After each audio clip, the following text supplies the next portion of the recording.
ಹರಿಕಥಾಮೃತ ಸಾರ ಗುರುಗಳ ಕರುಣದಿಂದ ಪನಿತು ಪೇಳುವೆ, ಪರಮ ಭಗವದ್ಭಕ್ತರಿದನಾದರದಿ ಕೇಳುವುದು.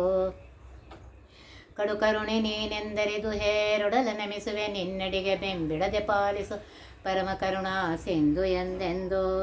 ನಡುವೆ ಬರುತ್ತಿಪ್ಪ ವಿಘ್ನವ ತಡೆದು ಭಗವನ್ನಾಮ ಕೀರ್ತನೆ, ನುಡಿದುಂಡಿಸೆನ್ನಿಂದ ಪ್ರತಿ ದಿವಸದಲ್ಲಿ ಮರೆಯದಲೆ. ನಾವು ನಿನ್ನೆ ದಿವಸ ಕರ್ಣನು ಭೀಷ್ಮರು ಸೇನಾಪತಿ ಆಗಿರುವವರೆಗೂ ಯುದ್ಧಕ್ಕೆ ಬರುವುದಿಲ್ಲ ಎಂದು ಹೇಳಿ ಹೊರಟು ಹೋಗ್ತಾನೆ. ಆಗ ದುರ್ಯೋಧನನು ಭೀಷ್ಮಾಚಾರ್ಯರಿಗೆ ಕರ್ಣನು ದಿನಕ್ಕೆ 10,000 ರಸಿಕರನ್ನು ಕೊಲ್ಲುತ್ತೇನೆ ಎಂದು ಪ್ರತಿಜ್ಞೆ ಮಾಡಿದ್ದ. ಅವನು ಹೋದದ್ದರಿಂದ ನಮಗೆ ಹಾನಿಯಾಯಿತಲ್ಲ ಎಂದು ಚಿಂತಾಕ್ರಾಂತನಾಗ್ತಾನೆ. ಆಗ ಭೀಷ್ಮಾಚಾರ್ಯ ಹೇಳ್ತಾರೆ, ಏನು ಚಿಂತೆ ಮಾಡಬೇಡ, ನಾನು ದಿನಕ್ಕೆ ಕಡಿಮೆ ಎಂದರೂ ಕೂಡ 10,000 ರಥಿಕರನ್ನು ಸಂಹರಿಸುತ್ತೇನೆ. ಕಾರ್ತಿಕ ಕೃಷ್ಣ ಪಕ್ಷ ಚತುರ್ದಶಿಯ ದಿನ ಯುದ್ಧ ಪ್ರಾರಂಭವಾಯಿತು. ಎರಡೂ ಸೈನ್ಯವು ಕುರುಕ್ಷೇತ್ರದಲ್ಲಿ ಎದುರು ಬದುರು ನಿಂತುಕೊಳ್ತವೆ. ದುರ್ಯೋಧನು ಇಷ್ಟು ದಿನ ತನ್ನ ಸೈನ್ಯವು ಪಾಂಡವರಿಗಿಂತ ಹೆಚ್ಚಾಗಿದೆ, ಭೀಷ್ಮ ದ್ರೋಣ ಕರ್ಣರಂತಹ ಮಹಾಯೋದ್ಧಾದಿಗಳು ನನ್ನ ಹತ್ತಿರ ಇದ್ದಾರೆ, ಯುದ್ಧ ಭೂಮಿಯಲ್ಲಿ ವಿಶಾಲವಾದ ನಮ್ಮ ಸೈನ್ಯವನ್ನು ನೋಡಿ ಪಾಂಡವರು ಶರಣಾಗುತ್ತಾರೆ ಅಲ್ಲದೆ ಅಥವಾ ಓಡಿ ಹೋಗುತ್ತಾರೆ ಎಂದು ತಿಳ್ಕೊಂಡಿದ್ದ. ಆದರೆ ಮೊದಲನೇ ದಿನದ ಪ್ರಾರಂಭದಲ್ಲಿಯೇ ದೃಷ್ಟದ್ಯುಮ್ನ ಸೇನಾಪತ್ಯದಲ್ಲಿ ಸುವ್ಯವಸ್ಥಿತವಾದ ಸೈನ್ಯವನ್ನು ನೋಡ್ತಾನೆ. ಪ್ರತಿಯೊಬ್ಬ ಪಾಂಡವರ ಸೈನಿಕರಲ್ಲಿ, ಸೇನಾಪತಿಗಳಲ್ಲಿ ನಾವು ಗೆದ್ದೇ ಗೆಲ್ಲುವು ಎಂಬ ಆತ್ಮವಿಶ್ವಾಸವು ತುಂಬಿ ತುಳುಕ್ತಾ ಇತ್ತು. ಹಿಂತಿರುಗಿ ತನ್ನ ಸೈನ್ಯವನ್ನು ದುರ್ಯೋಧನ ನೋಡಿದ. ಆ ಉತ್ಸಾಹ ತನ್ನ ಸೇನಾಪತಿಗಳಲ್ಲಿ, ಸೈನ್ಯದಲ್ಲಿ ಕಾಣಲಿಲ್ಲ. ಯುದ್ಧಕ್ಕೆ ಬಂದಿದ್ದೇವಲ್ಲ, ಯುದ್ಧ ಮಾಡಿದರಾಯಿತು, ಆದದ್ದಾಗಲಿ ಎನ್ನುವ ಒಂದು ನೈರಾಶ್ಯ ಎಲ್ಲ ಕಡೆಗೂ ತುಂಬಿಕೊಂಡಿತು. ಚಾಣಾಕ್ಷನಾದ ದುರ್ಯೋಧನನು ಇದನ್ನು ನೋಡ್ತಾನೆ. ಗಾಬರಿ ಆಗುತ್ತೆ, ಅಸಮಾಧಾನವೂ ಆಗುತ್ತೆ. ಆಚಾರ್ಯರಾದ ದ್ರೋಣರ ಹತ್ತಿರ ಬಂದು, ಆಚಾರ್ಯರೇ, ಪಾಂಡವರ ಈ ವಿಶಾಲವಾದ ಸೈನ್ಯ ಭೀಮನ ರಕ್ಷಣೆಯಲ್ಲಿ ಎಷ್ಟು ಉತ್ಸಾಹಿತವಾಗಿದೆ, ಅದೇ ಭೀಷ್ಮರ ರಕ್ಷಣೆ ಎಲ್ಲಿರುವ ನಮ್ಮ ಸೈನ್ಯದಲ್ಲಿ ಆ ಉತ್ಸಾಹ ಏಕೆ ಕಂಡುಬರುತ್ತಿಲ್ಲ? ಪಾಂಡವರ ಸೈನ್ಯ ನಮಗಿಂತ ಚಿಕ್ಕದಾಗಿದ್ದರೂ ವಿಜಯವನ್ನು ಸಂಪಾದಿಸಲು ಸಮರ್ಥವಾಗಿದೆ ಎಂದು ನನಗೆ ಅನಿಸ್ತಾ ಇದೆ. ಭೀಷ್ಮಾಚಾರ್ಯರ ನೇತೃತ್ವದಲ್ಲಿರುವ ನಮ್ಮ ಸೈನ್ಯವು ಪಾಂಡವರನ್ನು ಗೆಲ್ಲಲು ಅಸಮರ್ಥ ಹಾಗೂ ಏನು ಕಡಿಮೆತನ ಇದೆ ಎಂದು ನನಗೆ ಅನಿಸ್ತಾ ಇದೆ. ಏನೋ ಕಡಿಮೆತನ ಇದೆ ಎಂದು ತನ್ನ ಮನಸ್ಸಿನ ಆಳವನ್ನು ತೋಡ್ಕೊಳ್ತಾನೆ. ಆಗ ದ್ರೋಣಾಚಾರ್ಯರು ಅವನ ಮನದಲ್ಲಿ ಉತ್ಸಾಹವನ್ನು ಹುಟ್ಟಿಸಲು ಭೀಷ್ಮಾಚಾರ್ಯರಿಗೆ ಸೂಚನೆ ಮಾಡ್ತಾರೆ. ಆಗ ಭೀಷ್ಮಾಚಾರ್ಯರು ಯುದ್ಧ ಪ್ರಾರಂಭದ ಸೂಚಕವಾದ ಶಂಖವನ್ನು ಊದ್ತಾರೆ. ಈ ಸೂಚನೆಯಿಂದ ಪಾಂಡವರ ಹಾಗೂ ಕೌರವರ ವೀರರು ಪರಸ್ಪರ ಶಂಖವನ್ನು ಊದಲು ಪ್ರಾರಂಭ ಮಾಡ್ತಾರೆ. ಆಗ ಎಲ್ಲ ತರಹದ ರಣವಾದ್ಯಗಳು ಪ್ರಾರಂಭವಾಗುತ್ತೆ. ಆಗ ಅರ್ಜುನನು ಕೃಷ್ಣನಿಗೆ ಹೇಳ್ತಾನೆ, ಕೃಷ್ಣ, ಎರಡೂ ಸೈನ್ಯದ ಮಧ್ಯದಲ್ಲೇ ನನ್ನ ರಥವನ್ನು ನಿಲ್ಲಿಸು. ನಮ್ಮ ಪಕ್ಷದಲ್ಲಿ ಮತ್ತು ಪಾಂಡವರ ಪಕ್ಷದಲ್ಲಿ ಯಾರು ಯುದ್ಧಕ್ಕೆ ಬಂದಿದ್ದಾರೆ ಅಂತ ನೋಡ್ತೇನೆ ಹಾಗಂತ ಹೇಳ್ತಾನೆ. ಆಗ ಶ್ರೀಕೃಷ್ಣನು ಹಾಗೇ ಆಗಲಿ ಎಂದು ರಥವನ್ನು ಎರಡೂ ಸೈನ್ಯಗಳ ಮಧ್ಯದಲ್ಲಿ ನಿಲ್ಲಿಸ್ತಾನೆ. ಅರ್ಜುನನು ತನ್ನ ಪಿತಾಮಹ ಭೀಷ್ಮರನ್ನು, ಗುರುಗಳಾದ ದ್ರೋಣ ಕೃಪರನ್ನು, ಗುರುಪುತ್ರನಾದ ಅಶ್ವತ್ಥಾಮಾಚಾರ್ಯರನ್ನು, ಸೋದರ ಮಾವನದ ಶಲ್ಯನನ್ನು ಹಾಗೂ ತನ್ನ ಪಕ್ಷದಲ್ಲಿ ಅಣ್ಣ ತಮ್ಮಂದಿರನ್ನು, ಬೇಗರನ್ನು, ಭಾವಮೈದುನರನ್ನು, ಬಂಧು ಬಾಂಧವರನ್ನು ಇವರೆಲ್ಲ ನೋಡ್ತಾನೆ. ಇವರೆಲ್ಲರೂ ತಮ್ಮ ಮೇಲೆ ಬಹಳ ಅಸೀಮಿತ ಪ್ರೀತಿಯನ್ನು ಮಾಡಿದ್ದರು. ತಾನು ಅವರ ಜೊತೆಯಲ್ಲಿ ಪ್ರೀತಿಯಿಂದ ವಾತ್ಸಲ್ಯದಿಂದ ವರ್ತಿಸಿದ್ದೇನೆ. ಯುದ್ಧದಲ್ಲಿ ಅವರು ಸಾಯಬಹುದು, ನಾವು ಸಾಯಬಹುದು. ಎಲ್ಲವೂ ಅನಿಶ್ಚಿತವಾಗಿದೆ. ಈ ಬಂಧುಗಳನ್ನು ಕಳೆದುಕೊಂಡು ನಾನು ಹೇಗೆ ಇರಲಿ ಎಂಬ ಮೋಹವು ಅವನನ್ನು ಆವರಿಸಿಕೊಳ್ಳುತ್ತೆ. ಆ ಮೋಹದಿಂದ ತೀವ್ರ ಶೋಕ ಉಂಟಾಗುತ್ತೆ. ತೀವ್ರ ಶೋಕದಿಂದ ಮನಸ್ಸು ದುರ್ಬಲವಾಯಿತು. ದುರ್ಬಲವಾದ ಮನದಲ್ಲಿ ವಿಷಾದವು ಆವರಿಸಿಕೊಳ್ಳುತ್ತೆ. ನಾನು ಮಹಾವೀರ, ಎಲ್ಲರನ್ನೂ ಕೊಲ್ಲುವೆ, ಆದರೆ ಪಿತಾಮಹರನ್ನು ಗುರುಗಳನ್ನು ಕೊಂದ ಪಾಪವು ನನ್ನನ್ನು ಪೀಡಿಸಲಾರದೆ. ಈ ಪಾಪದಿಂದ ನಾನು ಎಂತೆಂತಹ ನರಕಗಳನ್ನು ಅನುಭವಿಸಬೇಕಾಗುತ್ತದೆಯೋ ಏನೋ ಎಂಬ ಪಾಪ ಪ್ರಜ್ಞೆ ಉಂಟಾಗುತ್ತೆ. ಭೀಷ್ಮ, ದ್ರೋಣ, ಅಶ್ವತ್ಥಾಮರು ನನಗಿಂತ ಹೆಚ್ಚು ಅಸ್ತ್ರಗಳನ್ನು ಬಲ್ಲವರು. ಕರ್ಣನು ಸರಿಸಮಾನನಾದ ಯೋಧ ಆಗಿದ್ದಾನೆ.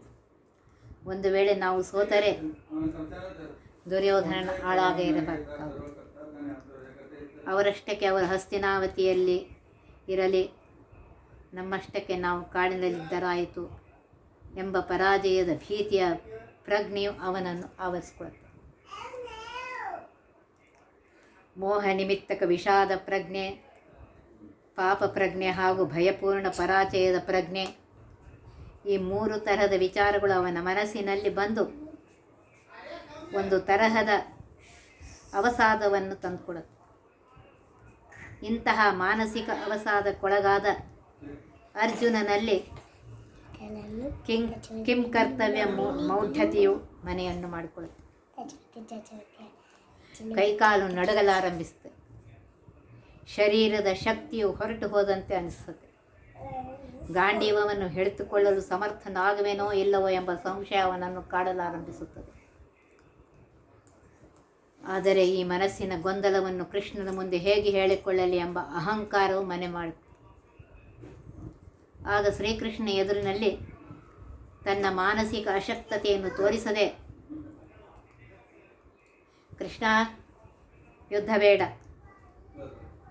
ಯಾರು ನಮ್ಮನ್ನು ತೊಡೆಯ ಮೇಲೆ ಮಲಗಿಸಿ ಆಡಿಸಿದ್ದಾರೆಯೋ, ಕೈ ತುತ್ತು ಕೊಟ್ಟು ಬೆಳೆಸಿದ್ದಾರೆಯೋ, ಕೈ ಹಿಡಿದು ಬರೆಯಲು ಓದಲು ಹಾಗೂ ಶಸ್ತ್ರಶಾಸ್ತ್ರ ವಿದ್ಯೆಗಳನ್ನು ಉಪದೇಶಿಸಿದ್ದಾರೆಯೋ ಅಂತಹ ಹಿರಿಯರನ್ನು ಗುರುಗಳನ್ನು ಹೇಗೆ ಕೊಲ್ಲಲಿ? ಯುದ್ಧವು ಬಹಳ ವಿನಾಶಕಾರಿ. ಯುದ್ಧದಲ್ಲಿ ಜಯಸೋಲುಗಳು ಅನಿಶ್ಚಿತ. ಇಂತಹ ಭೀಕರ ನರಸಂಹಾರ ಯೋಗ್ಯವಾದುದರಲ್ಲಿ ಇಂತಹ ಪಾಪದ ಕೆಲಸವನ್ನು ನಾವು ಮಾಡಬೇಕೇನೋ ಎಂದು ಕೃಷ್ಣನಿಗೆ ಹೇಳಿ ರಥದಲ್ಲಿ ಕುಳಿತುಕೊಳ್ತಾನೆ. ಅರ್ಜುನನ ಯುದ್ಧದ ಬಗ್ಗೆ ಕೊಟ್ಟ ಪ್ರವಚನವನ್ನು ಶ್ರೀಕೃಷ್ಣನು ಲಕ್ಷಿಸಲೇ ಇಲ್ಲ. ಅವನ ಪರಸ್ಪರ ವಿರುದ್ಧ ಮಾತುಗಳನ್ನು ಕೇಳಿ ನಗಲಾರಂಭಿಸುತ್ತಾನೆ. ನಗುತ್ತಾ ಕೇಳ್ತಾನೆ, ಅರ್ಜುನ, ಈ ರೀತಿಯಾದ ಮಾನಸಿಕ ಅವಸಾದ ಏಕೆ ಬಂತು? ಇಂತಹ ಮಹಾಯುದ್ಧದಲ್ಲಿ ಉತ್ಸಾಹದಿಂದ ಭಾಗವಹಿಸಬೇಕು. ಅದನ್ನು ಬಿಟ್ಟು ಈಗ ಯುದ್ಧ ಮಾಡುವುದಿಲ್ಲ ಎನ್ನುತ್ತೀಯಲ್ಲ, ಈ ಮಾತು ಸರಿಯೇನೋ? ನಿನ್ನಂಥ ಧೀರರು ಯುದ್ಧದ ಸಮಯದಲ್ಲಿ ಇಷ್ಟು ನಿರಾಶರಾಗಬೇಕೇನು? ನೀನು ಯುದ್ಧದ ಬಗ್ಗೆ ಏನು ಕಾರಣ ಕೊಡು, ಏನೇ ಕಾರಣ ಕೊಡು. ನಿನ್ನ ಮಾನಸಿಕವಾದ ಪ್ರಜ್ಞೆ ನನಗೆ ಗೊತ್ತಿದೆ. ಮಾನಸಿಕ ವಿಷಾದದ ಪ್ರಜ್ಞೆ ನನಗೆ ಗೊತ್ತಿದೆ. ನನ್ನ ಬಂಧು ಬಾಂಧವರೆಲ್ಲೂ ಸಾಯುತ್ತಾರೆ ಎಂದು ನೀನು ದುಃಖಿಸಿ ವಿಷಾದಕ್ಕೊಳಗಾಗಿ ಯುದ್ಧ ಬೇಡವೆಂದು ಎನ್ನುತ್ತಿರುವೆ. ಅರ್ಜುನ, ಒಂದು ಮಾತನ್ನು ನೆನಪಿನಲ್ಲಿಟ್ಟುಕೋ. ನಾನು ಮಾನವನಲ್ಲ, ಸಾಕ್ಷಾತ್ ಭಗವಂತನು. ನಾನು ನಿತ್ಯನು. ನನ್ನನ್ನು ಕತ್ತರಿಸಲು ಆಗುವುದಿಲ್ಲ, ನನ್ನನ್ನು ಸುಡಲು ಆಗುವುದಿಲ್ಲ, ನನ್ನನ್ನು ಕೊಳೆಸಲು ಆಗುವುದಿಲ್ಲ, ನನ್ನನ್ನು ಒಣಗಿಸಲೂ ಆಗುವುದಿಲ್ಲ. ನಾನು ನಿತ್ಯನು, ಎಲ್ಲ ಕಡೆಯಲ್ಲಿಯೂ ಇರುವವನು. ಅಣೋರಣೀಯನಾಗಿದ್ದೇನೆ. ಸನಾತನ ಎಂದರೆ ಸದಾತನ, ಎಲ್ಲ ಕಾಲಕ್ಕೂ ಇರುವವನಾಗಿದ್ದೇನೆ. ನೀವೆಲ್ಲ ಜೀವರು ನನ್ನ ಪ್ರತಿಬಿಂಬರು. ಆದ್ದರಿಂದ ನೀವು ನನ್ನಂತೆ ಅಛೇದ್ಯ, ಅಭೇದ್ಯ, ಅಗಾಹ್ಯ, ಅಕ್ಲೇದ್ಯ, ನಿತ್ಯ, ಅಣು ಹಾಗೂ ಅಚಲರು ಆಗಿದ್ದೀರಿ. ನಿಮ್ಮನ್ನು ಜೀವರನ್ನು ಶಸ್ತ್ರಗಳು ಕತ್ತರಿಸಲು ಆಗುವುದಿಲ್ಲ. ಅಗ್ನಿಯು ನಿಮ್ಮನ್ನು ಸುಡುವುದಿಲ್ಲ. ನೀರು ನಮ್ಮನ್ನು ಮುಳುಗಿಸುವುದಿಲ್ಲ. ನೀವು ಕೂಡ ನನ್ನಂತೆ ನಿತ್ಯರಾಗಿದ್ದೀರಿ. ಅರ್ಜುನನು ಹೇಳ್ತಾನೆ, ಕೃಷ್ಣ, ನೀನು ನನ್ನನ್ನು ಸರಿಯಾಗಿ ಗುರುತಿಸಿದ್ದಿ.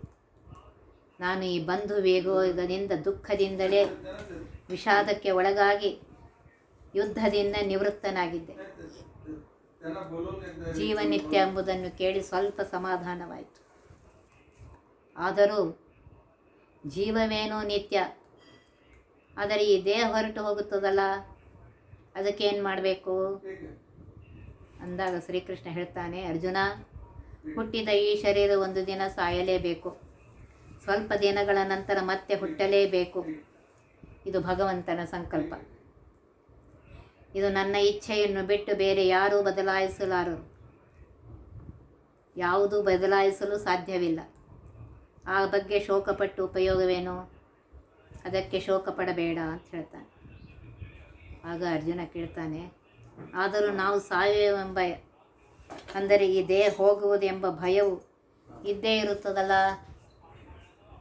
ಅಂದಾಗ ಶ್ರೀಕೃಷ್ಣ ಹೇಳ್ತಾನೆ, ಅರ್ಜುನ, ಇಂಥ ಭಯಪಡುವುದು ಬುದ್ಧಿವಂತರಿಗೆ ಶೋಭಿಸುವುದಿಲ್ಲ. ಏಕೆಂದರೆ ಹಳೆ ಬಟ್ಟೆ ಹೋಗಿ ಹೊಸ ಬಟ್ಟೆ ಬಂದರೆ ಯಾರಾದರೂ ದುಃಖ ಪಡ್ತಾರೇನೋ? ಅದರಿಂದ ದುಃಖ ಪಡುವ ಅವಶ್ಯಕತೆ ಇಲ್ಲ. ಆಗ ಅರ್ಜುನ ಹೇಳ್ತಾನೆ, ಕೃಷ್ಣ, ಹಳೆ ಬಟ್ಟೆ ಹೋಗಿ ಹೊಸ ಬಟ್ಟೆ ಬರುವುದು ಏನೋ ನಿಜ. ಆದರೆ ಹೊಸ ಬಟ್ಟೆ ಧರಿಸಿದ ಆ ವ್ಯಕ್ತಿಯನ್ನು ಇವನು ನಮ್ಮ ಅಪ್ಪ, ಇವಳು ನಮ್ಮ ಅಮ್ಮ ಎಂದು ನಮಗೆ ಗುರುತಿಸಲು ಆಗುವುದಿಲ್ಲ. ಆ ಹೊಸ ಬಟ್ಟೆಯನ್ನು ಧರಿಸಿ ಎಲ್ಲಿರುತ್ತಾರೋ ಹೇಗೋ ನಮ್ಮರು ಎಂಬ ಅನುಭವವೂ ಬರುವುದಿಲ್ಲ. ಕಳೆದುಕೊಂಡ ದುಃಖ ಅನಿವಾರ್ಯವಲ್ಲವೇ ಅಂದಾಗ ಭಗವಂತನು ಹೇಳ್ತಾನೆ, ಅರ್ಜುನ, ದುಃಖಕ್ಕೆ ಮರಣವಾಗಲಿ ವಿಯೋಗವಾಗಲಿ ಕಾರಣಗಳಲ್ಲ. ಏಕೆಂದರೆ ಜಗತ್ತಿನಲ್ಲಿ ದಿನಾಲೂ ಎಷ್ಟೋ ಜನ ಸಾಯುತ್ತಾರೆ, ಎಷ್ಟೋ ಜನ ವಿಯೋಗವನ್ನು ಹೊಂದುತ್ತಾರೆ. ನಾವು ಅವರಿಗಾಗಿ ದುಃಖ ಪಡುತ್ತೇವೆ. ಆದ್ದರಿಂದಾಗಿ ಮರಣ ದುಃಖಕರವಲ್ಲ. ಇವರು ನನ್ನವರು ನನ್ನಿಂದ ದೂರವಾಗುವರು ಎಂಬ ಮೋಹವು ದುಃಖಕರವಾಗಿದೆ. ದೇಹಾಭಿಮಾನವು ದುಃಖಕರವಾಗಿದೆ. ಆದ್ದರಿಂದಾಗಿ ನಾನು ನನ್ನವರು ಎಂಬ ಮೋಹ ಅಭಿಮಾನವನ್ನು ಬಿಡಲು ಪ್ರಯತ್ನಿಸಬೇಕು. ಜ್ಞಾನಿಗಳು ಈ ಅಭಿಮಾನವನ್ನು ಬಿಡುತ್ತಾರೆ. ಆದ್ದರಿಂದ ಅವರಿಗೆ ದುಃಖವಾಗುವುದಿಲ್ಲ. ಅವರು ಪರಮಾತ್ಮನ ಸಾಮೀಪ್ಯವನ್ನು ಹೃದಯದಲ್ಲಿ ಅನುಭವಿಸುತ್ತಾ ಆ ಪರಮಾತ್ಮನನ್ನು ಪ್ರತ್ಯಕ್ಷವಾಗಿ ಕಾಣುತ್ತಾರೆ.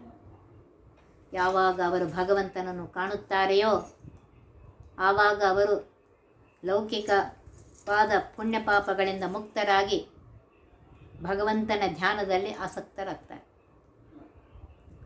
ಇದಕ್ಕೆ ಬ್ರಾಹ್ಮಿ ಸ್ಥಿತಿ ಎನ್ನುತ್ತಾರೆ. ಈ ಸ್ಥಿತಿಯನ್ನು ಹೊಂದಿದವನೇ ನಿಜವಾದ ಜ್ಞಾನಿ.